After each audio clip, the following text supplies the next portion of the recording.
Center for Educational Media and the College of Education at Middle Tennessee State University are proud to offer professional development to K-12 educators in Tennessee through our online video library. These videos are aligned with standards set by the Tennessee Department of Education. For more professional development videos, check out our website at cem.mtsu.edu.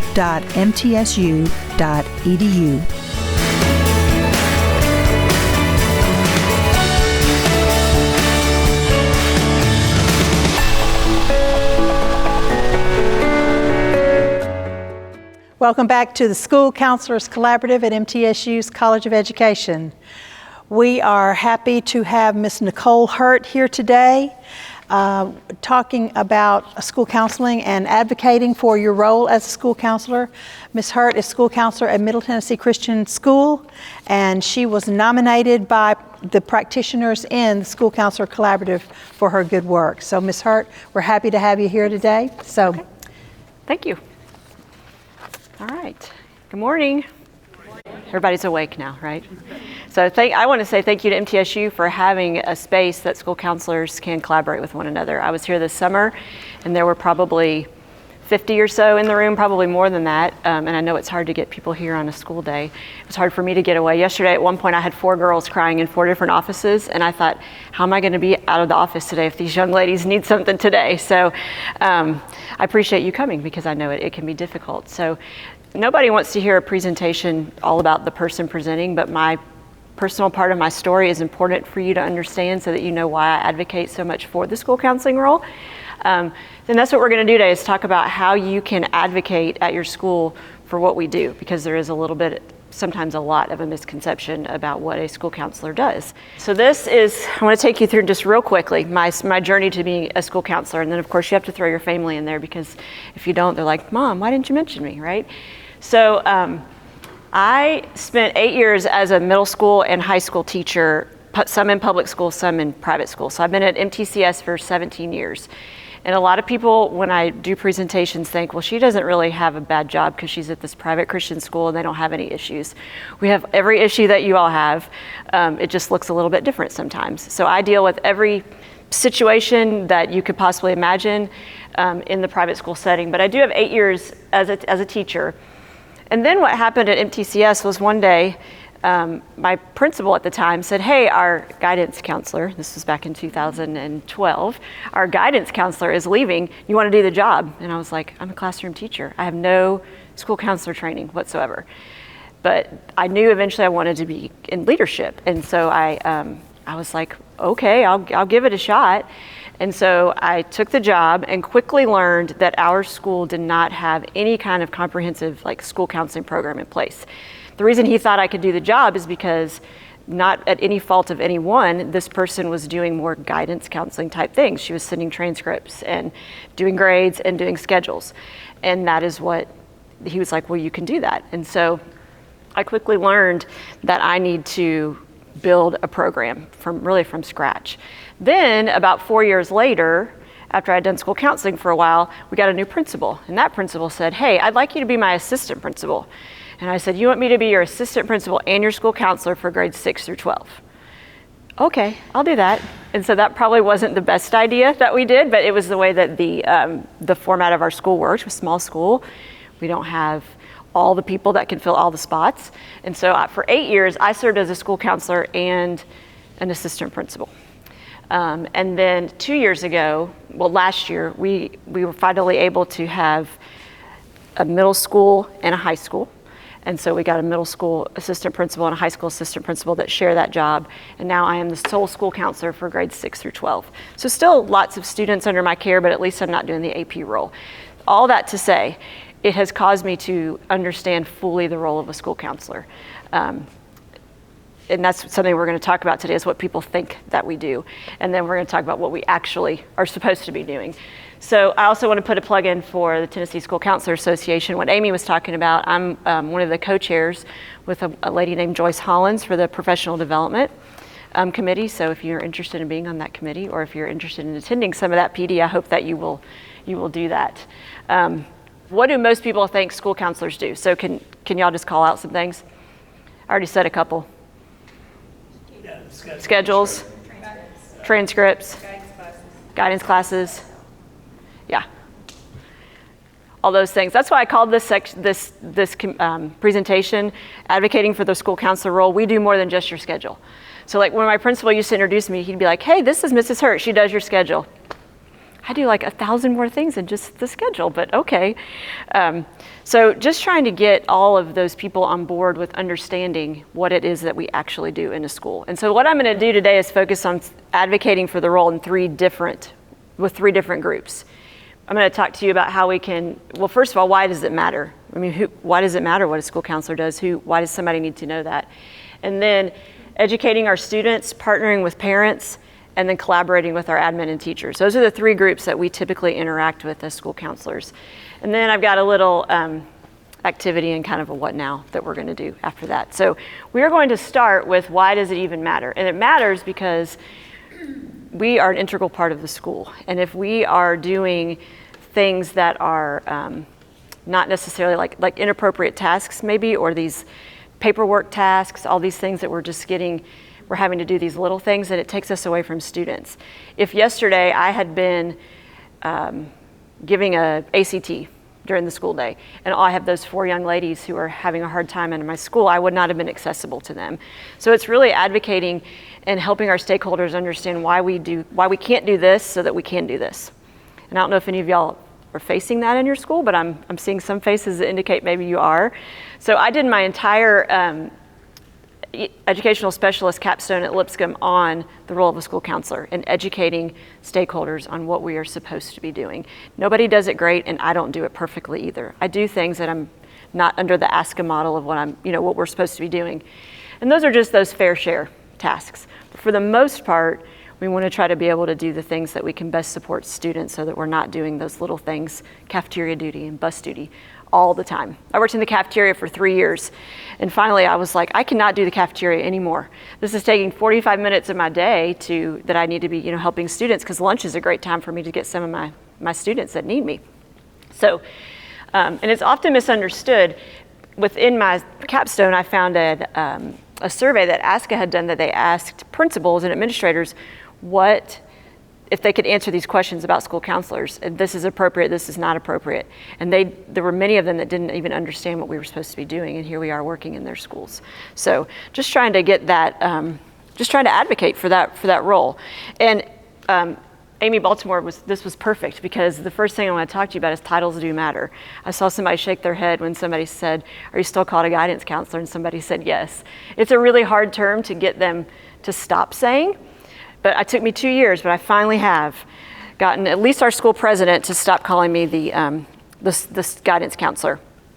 So this is kind of just a very short history lesson that you all probably know because you're in the role. But this information comes from, I also looked at a study that showed, they did a survey of people and they used these standards, and they use the word guidance counselor, and then they use these other standards and they use the word school counselor. And when they used guidance counselor, there was less confidence in the person being able to fulfill that role than there was when they used the word school counselor. So just the word itself suggests something different. So we all know the word guidance counselor came from the old view of what a guidance counselor did, and that person focused on vocation, so getting careers and getting in the workforce. Worked in very much isolation with the school. You would go to the guidance counselor's office, and that's where that person would be. That's how mine was when I was in high school. And then it was very task-oriented and very reactive in nature. So this is happening, go to the guidance counselor and let them fix it. And so the idea was, when ASCA advocated for our role, and again, you all know this, that the school counselor, we have those 3 domains: academic, social, emotional, college, and career. We work in collaboration with people, not in isolation. And we're very program focused and proactive. So I remember one of the first things I did, and I'm going to talk about that when I took over this role, was just got out of the office so people could see. I mean, I had somebody not long ago say, I didn't even know we had a school counselor. And I'm thinking, how could you not know we have a school counselor? So it compelled me to do a little bit better.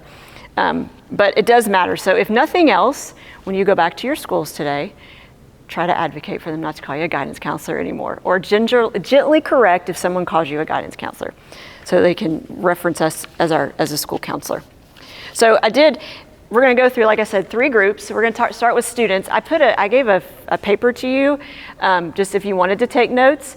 And I also strategically placed doodles on there so that if you get bored and you just want to color, then I'll know you're coloring my doodle and not just bored for my presentation. So, and I thought you could just take notes in those 3 sections, and then we're going to stop after each part and talk a little bit. So, and I tried to use as many pictures as I could, not necessarily of me, but of my students and me doing what school counselors do. So you can see that I do these things. I'm not just up here pretending with you. So when I think back about my school counselor in high school, I graduated in 1995. I still remember her name, and she was a guidance counselor in that school. And I only saw her one time or a couple of times really, when it was time to go to college. And she would make sure that I had taken my ACT. I'm from Dayton, Ohio. We also took the SAT in Ohio. So I took my ACT once, my SAT once, and she made sure that I had applied to college somewhere. And that's the only time I saw her. And so I use that to kind of move myself forward and think, don't be that for your students. Make sure that you're more present, you're more seen. And that wasn't of any fault of her own. Again, she was doing what the job required at that time. And I went to a public school. So my biggest thing with students, and like I said, was that to be out there and let them know who I am. So they know who Mrs. Hurt is. And it requires me to come very much out of my shell, because by nature, I'm a very serious type A person. And as school counselors, sometimes we also have to have a very little affect, so that when someone comes to us and says something, we don't go, what are you talking about? We have to be, thank you for letting me know. Let's talk about that. We have to have that very calming, soothing voice and that nurturing. So I'm going to show you a few pictures and talk about a few things that I do they do cause me to come out of my shell. So I try to be goofy and real with my students. So I'm super nervous talking in front of adults, but when I talk to students, I'm just like, they don't care, they just do whatever. So I have a doorbell on my office. It's a silly little thing that the kids love. I talked to them about it at the beginning of the year. It's got a sign that says, is Mrs. Hurt available? And they ring my doorbell. They love to ring my doorbell. They love to ding dong ditch my doorbell. They think it's so fun, but it's become this common thing that they do. The other thing is in our hallways, and these acrylic frames are like my best friends. So these are in our school, they're in my office, they're around the school. The ones around the school don't have the ledge on them, they just stick on the wall. But I just want them to know what I do and who I am. So when somebody says Mrs. Hurt, I want them to know, oh, this is Mrs. Hurt. She's my school counselor. I can go find her. So I put these around the school. This is one that I give to parents. And again, we'll talk about that when we talk about advocating with parents. But I try to put silly things on there so they know that I'm a human being. That our kids see us out in public grocery shopping and they're like, you go to the grocery store? I'm like, yeah, I go to the grocery store. So I want them to know things about me. So I put on there my daughter, who was a graduate of class 2023. This was last year. She's now a sophomore at UTK. I love to travel, and my kids know that my secret dream is to perform in a Broadway musical. That is like something that if I had to make a wish, that's what I would want to do, was go and perform on the stage somewhere. So these are out. They know who I am. They see my face. They know a little bit about my history. They understand that I'm capable of doing what I do. So I'm not just, again, just not knowing how to do my job. Other things that I do, I have, and again, this is not a brag session on Mrs. Hurt. It's so that I hope you can take something away and maybe take it back and do it at your school if you're not doing it, because it's things that work for me. And some of these I've gotten from other people. One thing I also have, if you have Canva, I made these brag notes, and they just say, way to go, we just have to brag. And I send these to students sometimes, just to kind of let them know that, hey, I see you. Super easy to make on Canva. A couple of weeks ago, one of my math teachers said, hey, I'm super proud of this student. I saw him helping another student. He's a math genius. He was helping somebody else. So I wrote him a note, and I said, hey, so-and-so teacher told me you were helping another student. And he came in that Monday morning and was like, thank you for my card. If a student does really well on the football field, I try to write him a note, say, hey, you did a really good play Friday night, basketball, band, chorus, all those things. I try to think about being intentional so that they know I see them. I have about 475 students, so I'm sure you all, maybe some of you have even more than that. So it is difficult, and then you know that serving a 6th grader and serving a 12th grader looks very different also. And so I have to think about what that looks like. I have played human hungry hippos with my students to be ridiculously silly, and ended up with scuff marks on both my elbows, but they knew Miss Hurt was silly and fun and would get out there with them. And so I've done that. I carry this paper shredder around. It's a complete goofy thing, so they can shred things that they're thinking about. Sometimes they'll come up and do different things. They're worried about something, or they'll come to my office and they can shred it just because it's a fun thing they can do, and it's something that they know I can help them with. And then I think I have a picture of it later. I bought one of those really big Velcro dartboards, but it's not darts, it's Velcro balls, and they light up with LED lights. And so sometimes I just come in and we have a championship game of playing Velcro ball. Just something, just so that my students get in my office, know that I'm there, they can see where I am, and they know that I'm there for them. The other thing that I do other things that I do that are more serious, I do go into, I'm lucky that I have an option to go into Bible classes. So this is all my students have to take Bible. You could do it in English class, or a class that all of your students have to take. But I go in middle and high school, I go into every Bible class at the beginning of the year, and I just talk to them about who I am, a refresher for the students who have been there, and then an introduction to those who are new to our school, because we get about 60 to 70 new students every year in our school. Mostly an influx in 6th grade and 9th grade, and those are important, pivotal times for me to have conversations with them. So I go in, I talk to them about what I do. I share with them the information on confidentiality so that everybody hears the same thing. We talk about how I can help them. I talk about lunch bunches that I do, so maybe they want to be part of a book club that I'm doing, or maybe they want to be, I came to this conference in the summer, I said, and we had a session on using Legos in your program, and I went back and I implemented that this year, and they love it. So they love to maybe be part of that group, that when we use Legos and things. So that's an important thing when I go in. That way I know every student has had at least an introduction to who I am, and they've all heard the same thing. And I think that's really important, that there's that consistency with all of my students. This is also something that I do that you can tweak. Minute meetings. Does anybody do minute meetings? They are extremely time consuming. So I have, again, 470 some students. I did a minute, this is my first year I did it, and it was really program changing for me.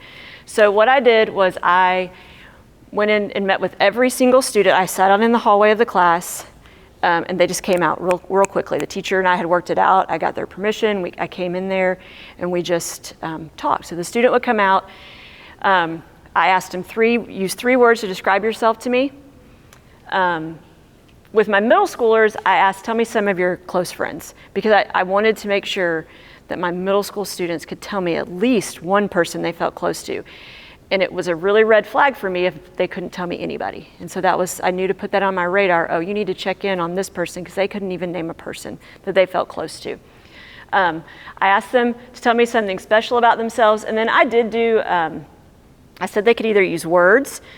Again, because I work at a private Christian school, I asked them to use words or phrase to describe their relationship with God. You can change that to anything. You know, you could make that question, what is one thing that you hope I can do for you this year? What's one thing you'd like to work on this year? These are my 6th graders, and I'm going to tell you why this was impactful. It's kind of, you may not be able to see it because you haven't really read through it all, but if you read, does anybody notice a trend in the 3 words to describe you column? Do you notice a word that shows up often with my 6th graders? Or how they're describing themselves?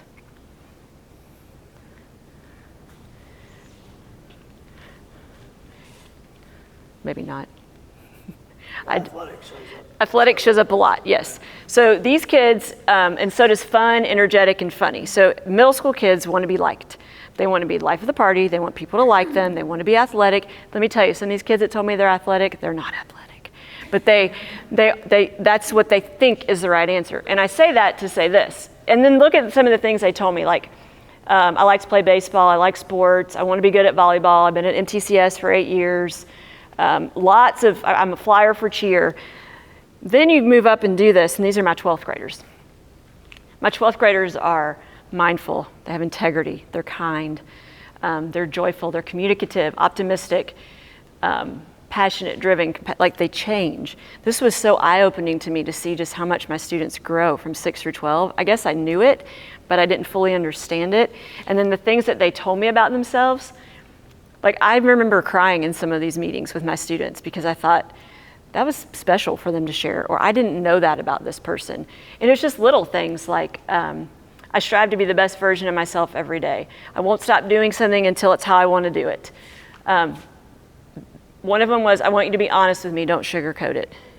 So I would never have known those things if I hadn't just taken that time to sit down. And like I said, it took a lot of time. But to sit down with them and talk with them and just look them in the eye and let them know, because every time they'd come out in the hallway, I'd say, hello, whomever, just saying their name is important. So I say all of this to say, I use this in with my teachers because I summarized it all. And so I told them these are the things that our students how they feel about themselves. So if you want to really connect with your middle school students, talk athletics with them because they really want to talk about their sport that they're doing. If you want to really connect with our high school students, ask them about themselves because 9th through 12th graders don't get a whole lot of time to tell you about themselves, really. They're just so busy doing all the things that we have to do to get them graduated. And so this was a really impactful thing. So I would really encourage you, if you've not done this, figure out a way to do it somehow. Even if you do 2 grades in the fall, 2 grades in the spring or something like that. I think it was very beneficial. And the teachers appreciated the information. High school counselors, how many did we? I didn't remember high school counselors. So in Tennessee, they have a week in September where most of the college apps are free in the state of Tennessee. So a couple of years ago, again, these are just things that you can use and tweak. They're free. You can do them you could change them however you want. So I decided a few years ago we were going to have College App Week. I don't know how you do your college applications, but it's a lot during college app season. So we started iApplied Week. And so this was what we did this year. And I tried to make it fun and get them excited about any kind of post-secondary plans. And it doesn't have to be college applications. We did Tennessee Promise, we did TCATs, we did all kinds of things. So any kind of post-secondary plan, this is what we did. So we had an iApplied Week kickoff. Your future starts here. They wore their favorite MTCS shirt. On Tuesday, I had their future is bright. I got them neon necklaces from Amazon. Didn't hardly cost any money whatsoever. They wore neon necklaces all day. And then they made student appointments, which I'll talk about in a second, to do college apps with me in a seminar room that I reserved. Wednesday, we did Come Get the Scoop about college apps. We did trivia about college, applying to college, post-secondary plans, and I had ice cream sundaes in the senior lounge. It wasn't very expensive, and you'd have thought I'd given them $1 million. They were so excited to have these little ice cream sundaes. Miss Hurt, you got sprinkles? I was like, yeah, I got sprinkles. I have to have sprinkles. Hats Off to Your Future was Thursday. They wore their favorite hat, and then College T-shirt Day on Friday. So basically what we do is I reserve a conference room that we have, and this week I designated 3 days. Students made appointments with me during like a off time, like an off dual enrollment day or a fitness class or a study hall, and they would just come in and we would just apply. I would help them apply to school. Because the biggest thing I have found about applying is they just get nervous to start. They don't know what to do, where to start. And so we did, in those 3 days, we did 130 applications, which that's a lot of applications. And every single student applied for Tennessee Promise. So we got a lot done in that week.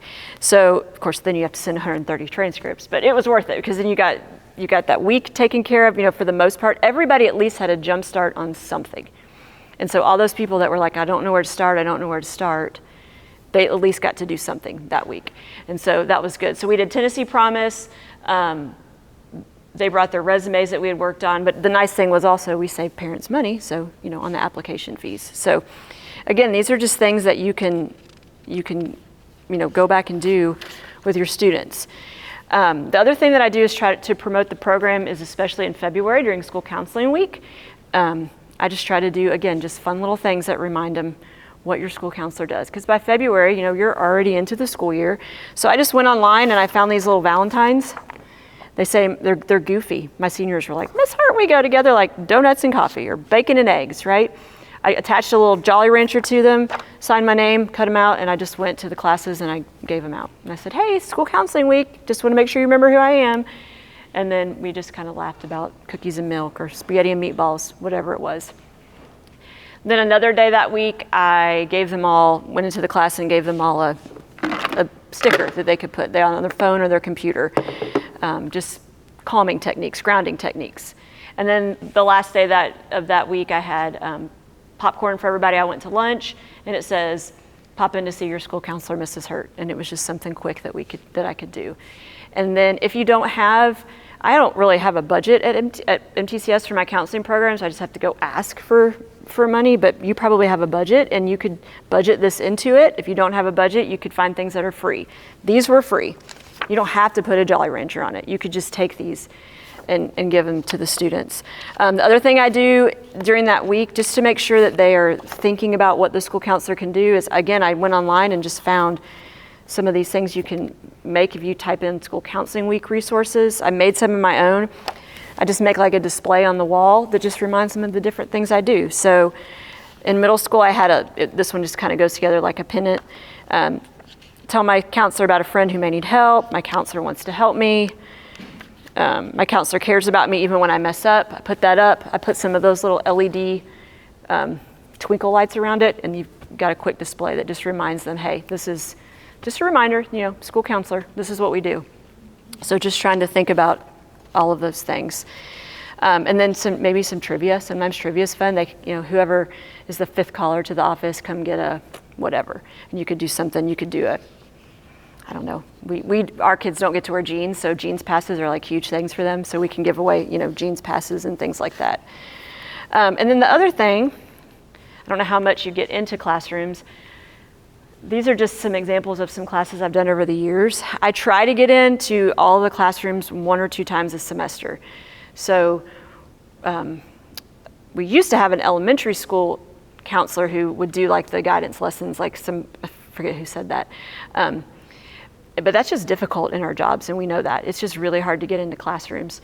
But so what I do is I collaborate with the teachers. Like this bottom one was a girls' Bible class we have in middle school, and she was like, we had this trend, you probably have a similar one, of I'm getting bullied. And so I finally was like, I was thinking to myself, I don't know if you're getting bullied. It might just be somebody being rude or somebody just being mean. So I went in and I did a lesson for the girls. Our girls are split, boys and girls for Bible, and I did a lesson, is it rude, mean, or bullying? And just to talk to them about the difference. The Bible teacher requested that. These on the left-hand side, I try to do a team building activity in each class with, at the beginning of the year. The bottom picture of the girl looking so intent is like my favorite picture ever of somebody like really getting into the team building activity. And then another thing I try to do is do a scavenger hunt with my rising sixth graders. So our school is K-12, and again, I have the 6th through 12, so when they're 5th grade, at the end of the year, I go and have them do a scavenger hunt so they can learn all about 6th grade. And you can make it on Canva with QR codes. Doesn't cost anything to do that. And you've got a way that you can introduce yourself to those 5th graders or whomever it is that you could do that with new freshmen in a school or something like that, whatever it is that you could even do just a new student one if you wanted to sometime. And then we have a psychology class, so I taught a lesson on mindfulness, just doing, some of those things. We have a reporting form. So I think all of us would agree that it is difficult for students to tell us something sometimes. And basically what they can do, and I put it in very discrete places. So these reporting forms are the graphic for it's like on the back of a bathroom stall, or in the bathroom, or in an area like a little alcove in school. Because I know that the worst thing for a student is to either be seen coming out of the school counselor's office or the principal's office, or somebody sitting there watching them scan a QR code and they're like, what are you reporting? What are you reporting? So they can just do this pretty discreetly. You put the date, they can remain anonymous, I don't necessarily mind. And then there's these options that they choose. I saw someone doing something kind. If you see somebody doing something kind, that an entry comes to my email, I get it, And then I write a note that says, hey, you were reported doing this kind. And then our school president also wants to know about these. So he then sends a follow-up card. Or I saw somebody getting picked on, bullied, or name called. I'm the one who was bullied, picked on, or name called. I saw someone vandalizing, or I heard someone make a threat against our school. Then they indicate who the person was doing the behavior, the student to whom it was directed. Did anybody else witness it? And then where did it occur? I know there's kind of a lot on here. When did it occur? A little bit of a description. And then this to me is the most important piece, is how do you want to be contacted? Now I always tell them, if you report this anonymously, I cannot contact you to tell you if I followed up. But if you want to tell me who you are, then I can do that.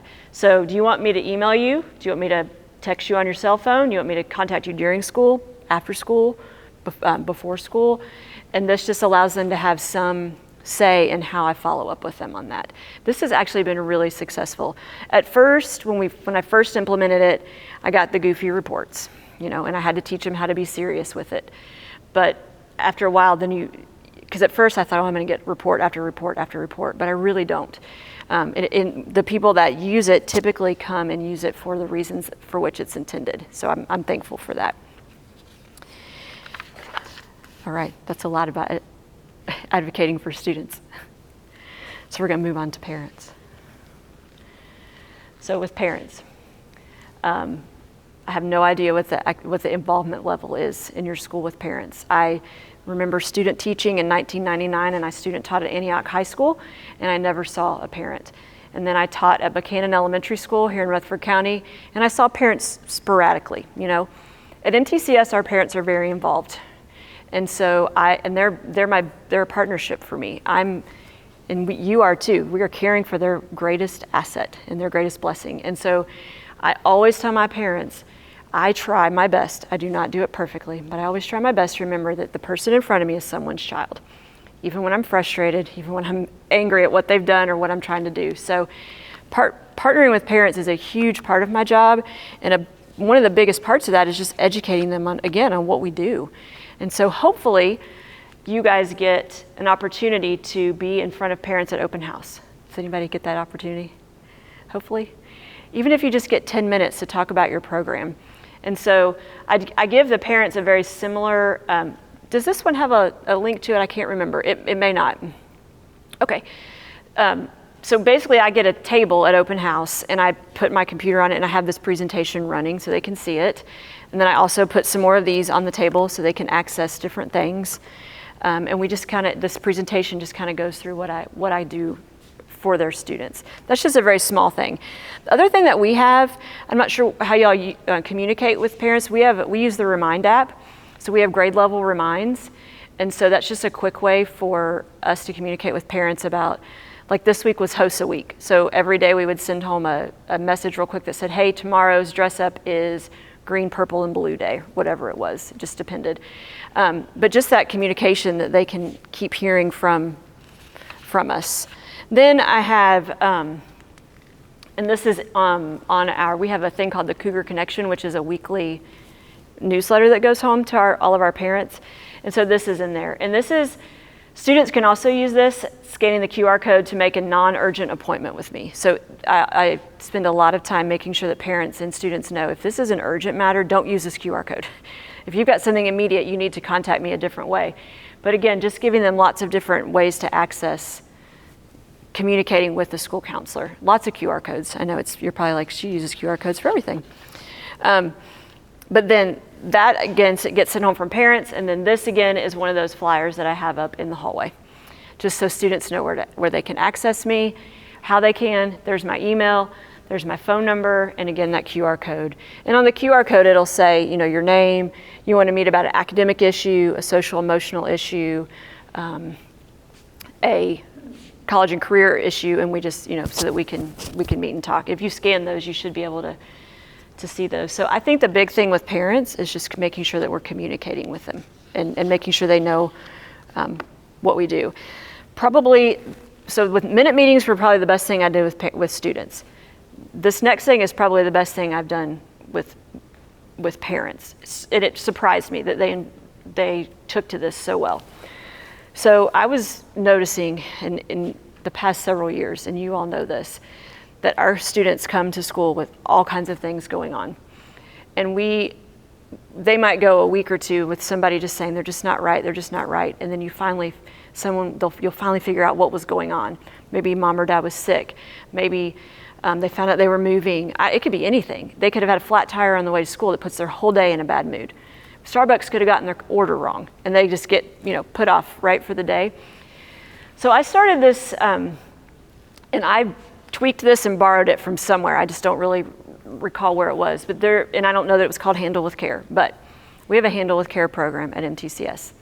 And so what this is if a child or student is dealing with something and they just need a little extra love and a little extra care that day or for that time period, parents send me a quick remind, and all it says, it can be a couple different things. It can say, Handle with Care, Nicole Hurt. I don't have to know anything else. Or it can say, Handle with Care, Nicole Hurt, this is a little bit of what's going on. So parents have used it for, hey, Miss Hurt, I just want you to know our dog died this morning. So-and-so is going to need just a little bit of extra attention today. Or, hey, they just found out their grandma is sick.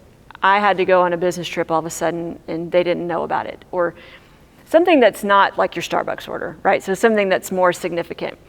Hey, Miss Hurt, we had a really bad morning at home.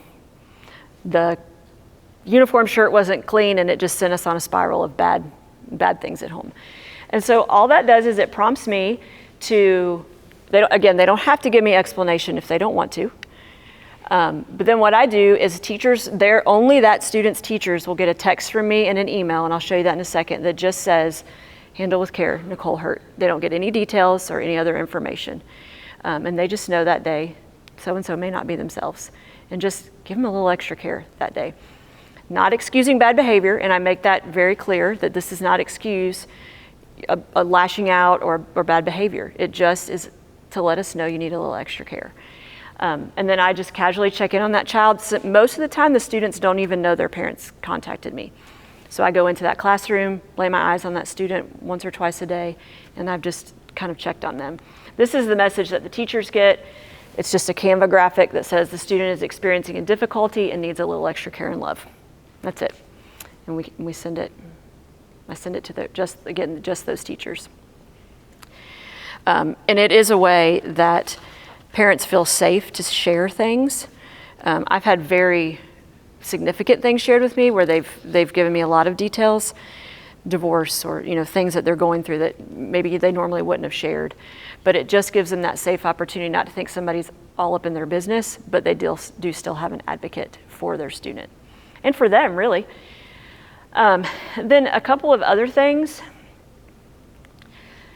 I have, I think this one does have a link. So I do a senior newsletter called The Guiding Light, and it's done through S'more. Does anybody use the S'more feature? I love s'mores, which you'll find out in a second. I really love s'mores. So what we do every quarter or so, I send home a senior-only newsletter, and then basically what I do is I summarize it at the beginning. This one I think was probably from the beginning of the year. I summarize so they don't, here's what I also have found. Sorry, I'm getting a little bit ahead of myself. Parents are inundated with communication. And so if you don't find a way to get their attention, they're just gonna see another email from Nicole Hurt and go delete. So I try to not I do communicate well, but I try not to over communicate. So they know if you see the Guiding Light, oh, that's my monthly newsletter letter from Miss Hurt telling me all the things I need to know about my senior right now. So this was my first one that I did. And so I talked about the August financial aid night. I talked about, because I have a guy from the state come in, and Eric Farmer comes in from TSAC, and he talks all about things that are happening for paying for college. I talked to them about ACT, I Applied Week, Tennessee Promise, and you can scroll down. And I just highlight, I want to make sure they're on the senior remind group. Important dates that are coming up, so they have those. The senior, I give the district ACT, so making sure they know that. But it's just a concise way to get all of the students and parents to know kind of what's going on that month or that quarter. Sometimes I do it quarterly. This one is just for my seniors. I don't really have one for freshmen, sophomores, and juniors right now, but this one has been helpful just to have a a place that everything can be stored and they can look back at it. If there's something that needs to be communicated to everyone, like this did, I don't even remember when this was, last year, I guess, midterms, talked a little bit about what our midterm exams were going to look like. This was my middle schoolers, so they had a different exam schedule, just communicating to the parents through these s'mores. And just communicate.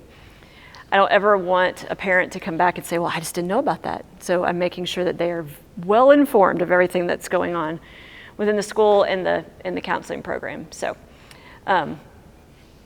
another thing, if you go, can you scroll up to where it says snack stop? Okay, so this is something that parents love, and this is a great way to get parents involved, because I know in high school, middle and high school, sometimes parents are less involved. So we do a snack stop, and again, I have no idea how many students you're serving, but this might be something you could consider trying. During midterm exams and final exams, we have a 30-minute break in between the two large exams, and we do a snack stop where they can go pick up fruit or a granola bar or a bottle of water or chicken minis or donut holes or something like that. And parents love to contribute to that and come and work that. So if you're looking for a way to get parents involved, say, hey, I'm interested, maybe we can do a snack stop during our midterms or exam time. Just a thought. So there's that one I do. Okay, then we also have, and I'm sure your school has something similar, some kind of a parent partnership. So we provide ours is called the Cougar Pack, because we're the Cougars.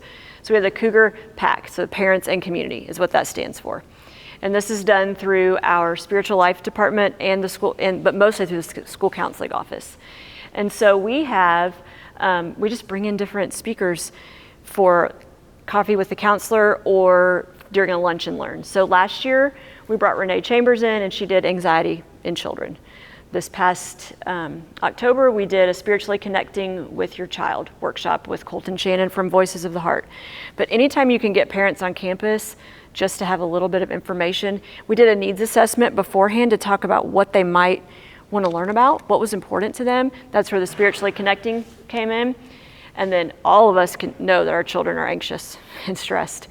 So that anxiety workshop was great because she gave just some tools that I'm using at school with students that then parents can understand and try to implement those same things at home. Because if you're speaking the same language, then their child is going to benefit more from that. So if you could do lunch and learn sessions or coffee with counselor in the morning, those kinds of things. The other thing I didn't put on here is using your parents just as resources for whatever it is. They have a ton of gifts. So I do a career fair in the spring, and it's solely staffed by parents. I just send an email out that says, hey, if you'd be willing to come in and share your career with our students, email me back. And I usually get about 30 or 35, 35 people that will come in because they want to be involved and they want to share with their students, and they think it's fun to be on campus. And so we've used that as well. I'm trying to think if there's anything else for parents. All right, the last one is admin and teacher collaboration. And I think that sometimes admin and teachers are skeptical of school counselors. So if you walked into my office, you might think that all I do is play all day. We've got a board of Velcro balls that you're playing. Like I said yesterday, girls are crying, so they think I'm either just like hugging and giving emotional support, or we're just playing with a shredder or with Play-Doh or whatever it is. And so we have to show how what we do helps the teachers. How if you will let me come in and teach your students a lesson on mindfulness, I can help them be less anxious in your class. Or the student that it's not just about me, but it's just about the skills that we can provide. If the principal has a goal, let them tell you that goal and figure out how you can be part of fulfilling that goal or the school's mission. And so I think that's important. Our school president did say to me in Just one day, I just pay you to play all day, Nicole. And I'm like, no, you're not, that's not what you do. But then in the second breath, he'll say, but I know you care about every single one of our students and love them. And I'm like, I do. And part of that is playing and getting out there and nurturing them. So I'm very blessed. I work with exceptional administrators. And maybe it's also because I've been there 17 years, so they trust me. So I do remember those first years where they were skeptical of the things that I wanted to do. When I would say, hey, I want to do this, they'd be like, that's taken away from instructional time, or that's, not not being helpful for what we need to do in the classroom. And so I try to work really hard to listen to my teachers and then honor what they want. And we'll talk about that here in just a minute. Another QR code coming up. So the teachers have a QR code. So my principal does. I have two principals, middle school and a high school. Both of them allow me to go into the beginning of the year faculty meeting and share what the school counselor can do for them in their role. And then they also have a QR code that they can scan to make a referral to me of a student that they're concerned about, or they can make a lesson request. So if there's something that they'd like me to come in and cover with the students, they scan the QR code, it comes to me, and then I can know to get with that teacher and go into their classroom. My biggest thing is let me help you. Let me help you. If you're struggling with a student that's not doing their work or that is dysregulated in your classroom, you don't have to suffer through that. I can help you. We can work together with strategies that will be able to help those students succeed in your classroom. The biggest thing with teachers is making sure that you follow up. So one of the worst things that I think can happen is a teacher puts something on that QR code and refers someone to me, and they don't ever know what happens, or they don't ever at least know, hey, I saw that, and I just want you to know, well, I can't share this with you really. I just want you to know I did talk to that student, and we're working through that situation. Because I remember when I was in administration, I would always hear from parents, well, you're not doing anything about that. You don't even do anything about that. And it's the same in school counseling. Well, I am doing something about it. I just can't tell you what I'm doing about it. So, and that's the same with teachers. They'll send someone to, they'll write someone up for a disciplinary issue, which I don't get anymore, but then, that student will be referred to me and they don't really see an immediate change. Well, they have to know, okay, I'm working with them. We're gonna get there. So I try to follow up with them. I don't share details, but I at least try to say, hey, I got your referral. I just want you to know I talked to him today, or I talked to her today. And this is maybe something we're gonna try. And then if I try to implement a strategy, I typically tell the student or the teacher, hey, maybe you wanna try this in your classroom. I want you to know that I told this student to try this. Maybe you could allow them to do that in your classroom. Most of the time they're receptive. We still have some that are not, and it is what it is. I can't make you do something. I can only offer you suggestions. But when the same behavior keeps happening, that's on you then. The other thing that I do, so working with them, but also reminding them what you do. So for the students during school counseling week, we do fun things. We also do them for the teachers. So this was a couple years ago. I did theme days for school counseling. So Mindful Monday, school counselors teach you how to be mindful of how you treat others. And so the teachers all wore a shirt with a positive message on it. On Tuesday, we did Tuck In Tuesday. School counselors help you feel cozy and safe. Teachers were able to wear pajamas to school. Workout Wednesday, they were able to wear their comfy clothes. Anytime you can let teachers wear something that's comfortable, I found is a winner with teachers. Again, I got principal buy-in for this, because normally we wouldn't be wearing our sweatpants to school. Team Thursday, school counselors work with an awesome team of teachers. They got to wear their favorite team jersey or shirt. And then Flashy Future Friday, help you become career-minded or college-bound, and they wore their college t-shirts. So it was a way for them to be reminded of what the school counselor does, because this was only for teachers. So when the teachers were in their pajamas, the kids were like, why are you wearing your pajamas? Well, because your school counselor helps you feel safe and cozy at school. Or, why are you wearing your sweats today? Well, because we're supposed to be helping you make you feel comfortable sharing your problems. So that's some stuff that we do for the teachers. And again, those don't cost anything.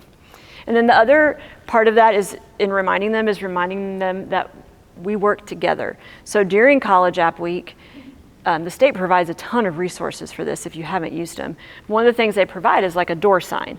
And it just says, your name and where you went to college and what you majored in. And so I made this quick little Canva flyer. Let's create a culture of continuing education for our students. I attached the little door thing, and they all put it on the outside of their door. So I don't ever want them to feel like that I'm the only person that can talk college and career with the students. The students need to be seeing what the teachers and the administrators are doing. And it was kind of cool because I then used those signs in my trivia. Hey, where did Mrs. Hurt go to school? What did she major in? And so it's causing them then to read them also, because you don't just want to have signs up if nobody's going to do anything with them. So just a reminder that, they work they work with me, I'm working with them, and we have this community approach to what we want that's best for our students. And then I do work with our principals to do Teacher Appreciation Week. And so this past year we did our Teachers Are Plain Awesome. And we did enjoy in-flight snacks on Monday. So we just got, little snacks they could come by and pick up. On Tuesday, what do we do? International Travel Day, lunch, pizza, Italian, right? So we did something goofy that was not very expensive. 3, the pre-flight meal. I have this very sweet mom who loves to provide breakfast for our teachers, and she makes delicious sausage and biscuits and ham and biscuits, and so she provided that. I bet you could ask somebody to do that for you, and you probably would get someone to volunteer to help, or you could get a variety of people. You bring juice, you bring fruit, you bring this. What did we do Thursday? Travel day, again, comfy gear. And then Friday, come and pick up a goodie in baggage claim. So I did something, I was just thinking, what's a travel theme? And so I had a contact at BNA, asked BNA, will you provide us with some things from the airport? And they provided me with this huge thing of socks and like screen cleaners that were all Nashville Airport. They had candy. They gave us the in-flight cookies, the little Biscoff cookies. And so our teachers could come in and get something from BNA. And they thought it was kind of the coolest thing that just went with our theme for that week. So it's just silly things that you can do just to remind them, hey, I see you. And it promotes that collaboration and that community together. Let's see. Other thing is, I think I noticed if you go in and you talk to teachers about some subject, it would just be like if anybody talked to us about, say, okay, school counselors are now going to have to teach one section of algebra a day. Okay, well, I don't even know how to teach algebra. So when I go in and say, hey, I would love for you to be able to implement a morning meeting or an SEL technique, we have to give them resources how to do that. And so that's the other thing that I have found that teachers appreciate is when you come in with some great idea, please equip them with something that will help them fulfill that idea. And so does anybody in here use First 5? Anybody ever heard of First 5? So this is something that I learned about a few years ago. And it's super easy to sign up for, and you have access to the link to this in my presentation. Would you mind clicking on the First 5 tab? So this is, I think, did we do that one? We didn't do the First 5, or maybe? Okay, so you can sign up for a daily email. It's called Doug Overton's First 5, and it's basically designed to be the first 5 minutes of your class. Lots of elementary teachers probably use something similar. We don't really have a homeroom or anything like that, but some of our teachers do journals or bell ringers, or like we have an in-class chapel, something like that.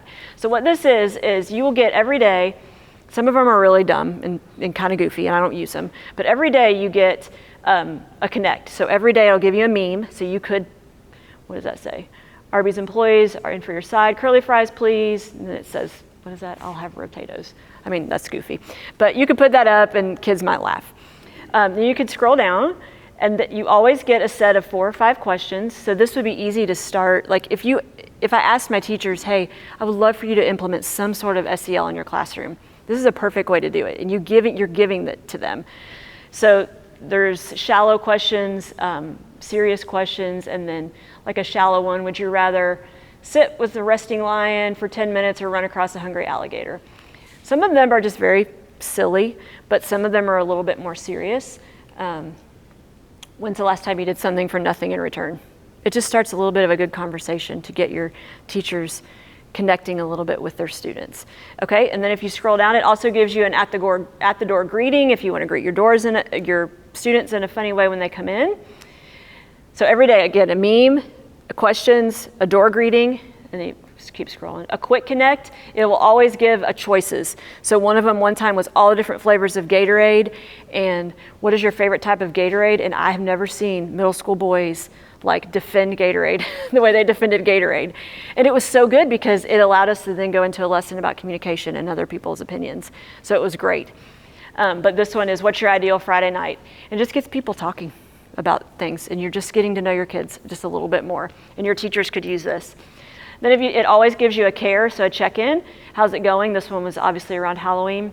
It'll give you it's had the blob tree on there before. It's had different faces of Taylor Swift. The first 5 try to be socially aware, so they try to put things that the kids are knowing about. Super Bowl season, it'll have a lot of things about the football teams and things like that. Then if you keep scrolling, it gives a mindfulness technique you can use. And then if you'll keep going down, it always gives a positive quote, or it'll just give a positivity piece. And then if you'll keep going, it's got a character quote. And then the last thing it gives you every day is some sort of video. And so the videos are like 2 to 3 minutes, and you can show those and then have conversations. So again, it's called Doug Overton's First 5. You get one every single day. You can choose primary or you can choose secondary. So it does it by grade levels as well. I love this. Sometimes, like yesterday, we had a big event at school, so our normal chapel time couldn't occur. So they had to do like an in-class chapel. I sent them a video. I said, hey, I know you have to come up with something for chapel today. Maybe show this, and here's a couple questions you can ask. And it took the planning off of them, and they could connect with their students that way. Some of them did it. Some of them did their own thing. Doesn't really matter. But I have found, again, just making sure that we're giving them the resources if we ask them to do something. Just a couple more things, I promise. The other thing is just making sure we're supporting our teachers, which I know is so difficult to do, as far as trying to find something out that's going on in their lives or checking on them. But just trying to ask them, how are you doing? We do mental health checks with our students, just trying to do them with our teachers, because every single person in here today has brought something with them that I don't know. I don't even know what happened with your morning. You don't know what happened with my morning, but I might need somebody just to say, how are you? How are you today? What can I do for you? What do you need right now? What is something I can help you with right now? Hey, if you know they're having a parent meeting, how did that go? How was that parent? Is there anything I can help you with to support you in that? Or how is so-and-so doing since we met? They come to me about a student, hey, follow up in the next week. How's so-and-so doing? Are they doing any better? How can I help you with that? One thing that we're doing is through that Cougar Pack, we're having a teacher self-care seminar in January, just so they know we're thinking about them and we care about them. So again, things that you can do that don't really cost that much. So that was a lot of teachers. Then I have administrators. We have to get our administrator support. So again, I'm very blessed. We have what's called an an awesome office meeting every Friday with my high school. And we have an awesomer office meeting with middle school, because when the middle school split, they wanted to be the awesomer office. And somebody has the most awesome office meeting, but I'm done. I can't go any further than awesomer. So all that to say that myself, the assistant principal, and the principal, we meet once a week. And it has been really valuable because they include me in that leadership. So that's the other thing I would say. If you're not on some sort of leadership team at your school, you should be, because school counselors know the pulse of the school really, really well. And you can share that with your principals. And so we sit down for like 30 minutes and we just go through, okay, this is what happened this week. This is what's coming up next week that we need to be thinking about. And we talk about everything from scheduling conflicts or things that are happening, or, hey, I'm giving the ACT next week. I need to think about this. Can you let the teachers know that this is what we're going to do? And it's just so that communication is there, so that I'm not doing something that they don't know about, and that they don't want something done that I don't know about. So I always ask them, hey, are you seeing anything discipline-wise that I can maybe help with? What are we having problems with right now? Are you having a lot of problems with vaping during, we've got all the things, are you hearing a lot of reports about students just being ugly to one another? So how can I help with whatever it is that you are seeing as the principals and assistant principals? What is it that our teachers are needing? Are you seeing that something's going on in the classroom, that this particular teacher is having really a lot of difficulty with behavior issues, or is there something I could do to help with that? And so I try to talk with them once a week and do that. And then ASCA will promote the program agreement, and this can be formal or not necessarily formal. So I try to at least share some things that I want to do. Objectives, telling them why I want to have this meeting. So my principal, he might be like, Nicole, you're doing fine. You don't have to tell me what you're doing. But I think it's important that both of them see why I'm doing what I'm doing. So we talk about how it aligns with ASCA. The fourth slide, every year I just remind them, this is my caseload, these are the people. And then we talk about, I try to pick 2 areas of improvement for the school. So this past year I picked, I noticed that we had an increase of referrals to the office for social emotional things. And I also noticed that our ACT scores were dropping. So I did a social emotional and an academic piece. And then all I do is, you can scroll through. I just kind of go through and share with them what I saw and what I had hoped to do in the year to remedy that, or what I could do at least to try to help them with that. So with the ACT scores, I talked about the prep sessions we were going to get, just tracking it a little bit more, and then the behavior referrals and the social emotional. I just talked to them about minute meetings and how I was going to try to be more intentional with the students and getting into the classrooms. Talk to them. I just remind them of the use of time.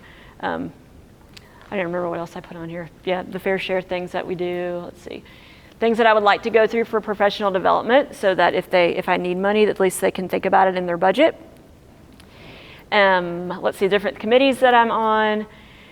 And then just a reminder of how what I do ties back into the school's mission. I think that's always super important, that they know what you're doing is in mission, in alignment with the mission of the school.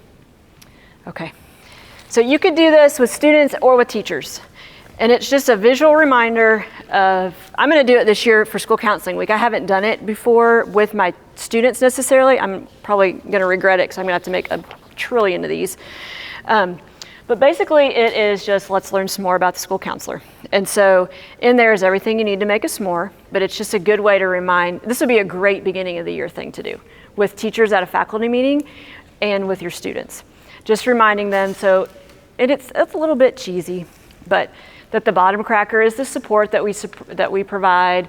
The chocolate is the sweet stuff we get to do. That's the carrying around the shredder and having the Velcro ball in my office, the fun stuff that we get to do, and the sweet stuff and the things that we get to talk to them about. The first marshmallow is individual students, second represents groups of students, and then the top cracker is what holds it all together. And it just kind of sums up the role of a school counselor in sort of a fun way that it's memorable, tastes good, they'll enjoy it, they can eat it.